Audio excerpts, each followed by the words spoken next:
a few rumours that are getting very worrying. One is that Harry and Meghan may be considering coming back to Britain to live. Tell me that's not true. Well, I can't believe it to be true, but unfortunately, we may be getting two unwelcome members, migrant members, to join the migrant. That would be a migrant crisis. That would be a migrant crisis. So, but you and I and many other people don't yet have to pack our suitcases to decide to leave home. Now, this comes about because Grant Harold, who is a former royal butler, an all-round nice guy. Yeah, I know Grant. He went to the New York Post. Oh, sorry, the New York Post went to him and asked him, "What do you think about Harry and Meghan come back to the UK?" And he says, "Well, you can never say never. They might come back. Harry may want to buy a place in the UK," but he does make the point that that Meghan doesn't have any connections with the UK, so he's very much doubtful that she's going to come over as well. And this, this sort of rumour lends to the other rumours that you keep on hearing about Planet Sussex. And we're hearing now that Harry has got two escape routes away from Meghan. He's got a room in a major hotel and also another room in a bungalow somewhere, which is attached to a high-class, high-priced gym, where he goes, it is alleged, to get away from Meghan and the kids for a while, so he can just sort of chill out. The sort of thing you and I would do with our wives. I'm sure they would be very happy to get rid of us for a couple of days. Yeah. And coupled with that, Meghan apparently seems to have been seen at a number of parties in and around Hollywood without Harry. Now, you paid your money, you take your chance. Let's not forget that the rumours of them not being together for the long term have been going around for some time, coupled with the fact that it was their 5th anniversary a few days ago and there was no pictures. We didn't see any pictures of Harry and Meghan, which for most of us was a great relief. But, it starts these rumours again. Indeed. Now, I'll tell you what people are still talking about a lot is that alleged, quote, near catastrophic, close quotes, car chase the other week in Manhattan when Meghan had gone to New York to pick up some mysterious human rights award or something. I'm not quite sure what she does to actually justify all these awards, but she's never shy in coming forward when there's a gong to display to everyone. So she came to New York after the ceremony.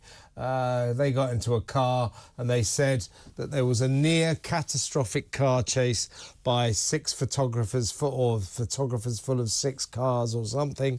Yeah. It later emerged that this was never high speed. It was very low speed. The mayor of Manhattan said, well, they said it was 2 hours. There's no way it was more than 10 minutes. The police said, oh, this is all being exaggerated. No big deal. Bit chaotic, but not near catastrophic. And as I keep saying, Charlie, if I said to you, I had an outdoor party at my house, it nearly rained, that means it didn't rain. So yes, near catastrophic means it wasn't catastrophic. Yeah. So I think that our heroes, the gruesome twosome, Harry and Meghan, stand accused of wild exaggeration in this saga. They do, and it's still going on, Kevin. I mean, it's still a bone of contention with an awful lot of people. The New York police aren't happy at all, and neither is the mayor of New York happy at all with their version of events, because it puts them all in a bad light. And we have to say right from the start that Meghan and Harry, when they turned up to this event in New York, they had new NYPD cops in cars, blues and twos going to the event and going away from the event.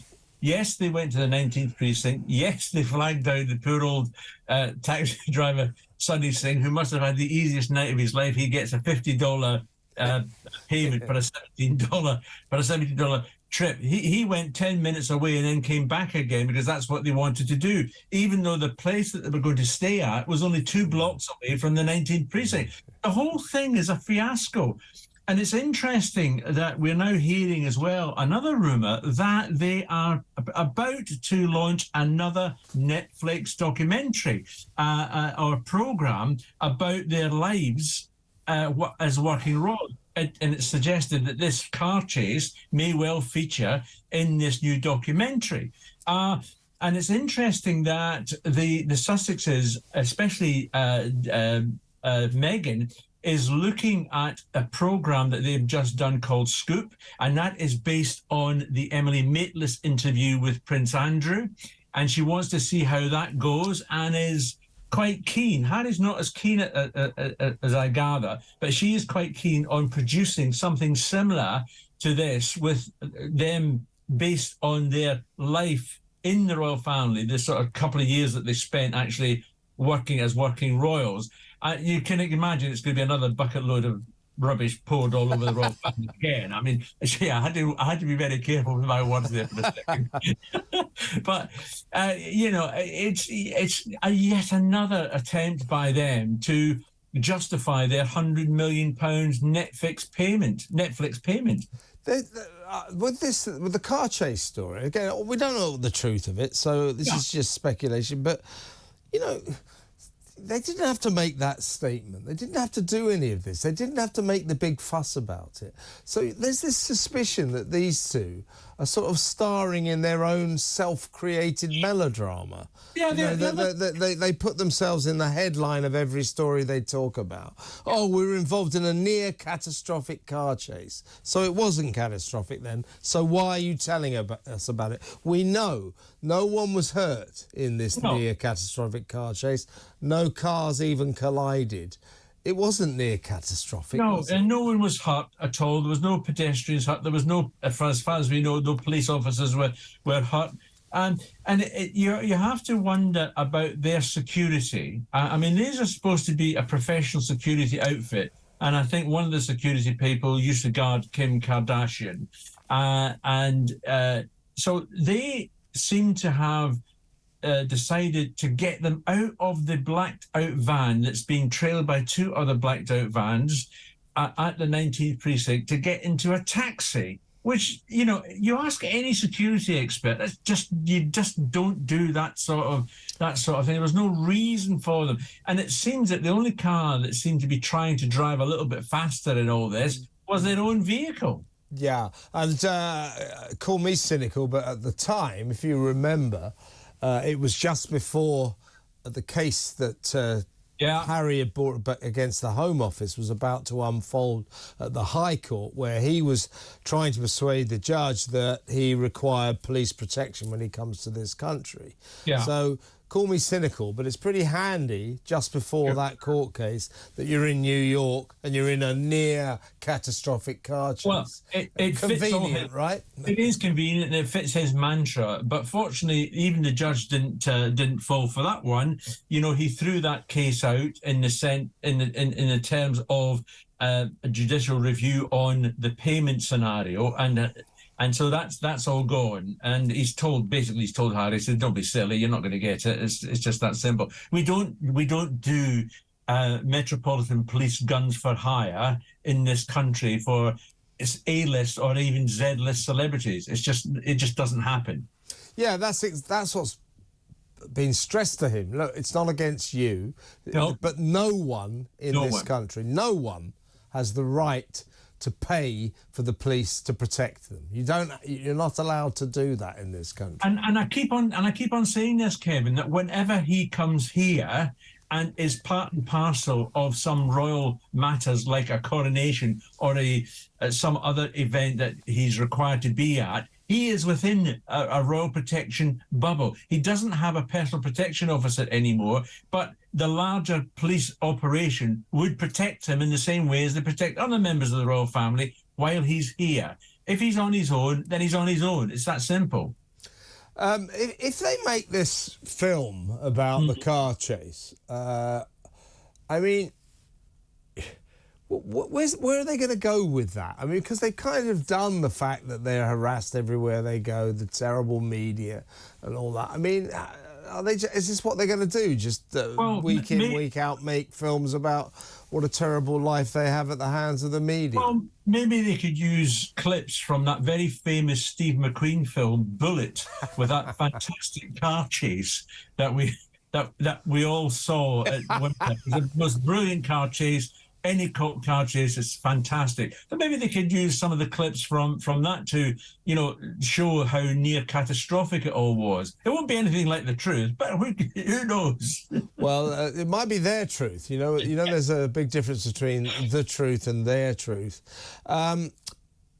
But this is all kind of unfolding to the backdrop of the fact that in the States, their star is falling, isn't it? They're not. Yeah. The people of America have kind of had enough of this couple, and they were not impressed by their stories of high drama in New York with this car chase. The American people were not impressed by that. I mean, and their star has been falling for some time, and I think the car chase in New York, has been a key element into their fall in popularity over there. I mean, they're not popular here anyway, but they're in America, which is where they've made their home, and they're banging on everything. That's where they're going to stay and everything else. But they're now, it's now people are just sort of saying, we're just fed up with it. I don't even think that people are paying that too much attention to them. Well, what I thought with the near catastrophic car chase scenario was that it's almost as if they're trying to create headlines so that they can be in them, so that people talk about them. Yeah, I mean, it's a bit strange as well, because on that night they were at an official event. There were official photographs which they posed for and were taken arriving and leaving. So why on earth they got themselves involved in the car chase, I'm not terribly sure. And let's not forget that their vehicle initially was just driving around New York for an hour and 20 minutes or so. And it's almost like that guy the comedian used to say, chase me, chase me, chase me.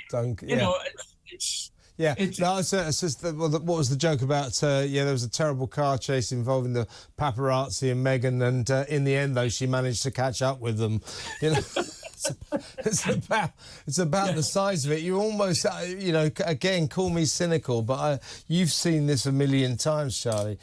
Celebrities, they complain about being photographed, but what they really don't want is to not be photographed. No, well, celebrities are all, whether they're royal or just showbiz celebrities, they want the press, they want the photographers, they want everything right at the start. Then there comes a time where they think, that's it, we don't want you, get away, you're the worst thing in the business. It's not a tap, and you cannot turn it off. You dance with the devil, then it's that simple. That's right. That's what they want. Their cake and eat it too. They want to be photographed and lauded on their own terms. But if somebody does it and they don't know about it and they didn't authorise it, they throw their toys out of the pram. All seems around. Before you go, Charlie, just a quick word so I can get to sleep tonight. Prince Andrew's domestic arrangements. Is he staying in the Royal Lodge or is he getting kicked out? I hear he's putting the furniture up against the doors as we speak, so that nasty king can't kick the door down and get him out. There's no more news on it, Kevin. He's still sitting there as a royal squatter at the moment. I mean, he's not due to come out until September, but that may well be extended. I mean, the bottom line is he's going to have to give it up. It's that simple.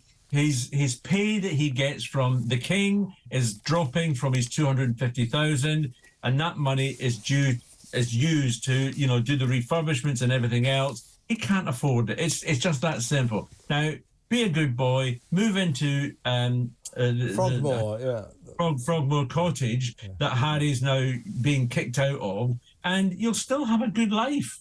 It's not a 2 up, 2 down somewhere in Grimsby. Yeah, I know. Yeah, nothing wrong with 2 up, 2 downs in Grimsby. Nothing wrong with Grimsby. We should stress. Sorry to anybody in Grimsby. Grimsby's a fabulous place. I have been there. Hang on. I've got 50 calls all coming in from Grimsby. I wonder why that is. I apologise. Just don't give them my address. You better, mate. You better. You've insulted the good people of Grimsby. That was fantastic, Charlie, as always. Thank you so much, mate.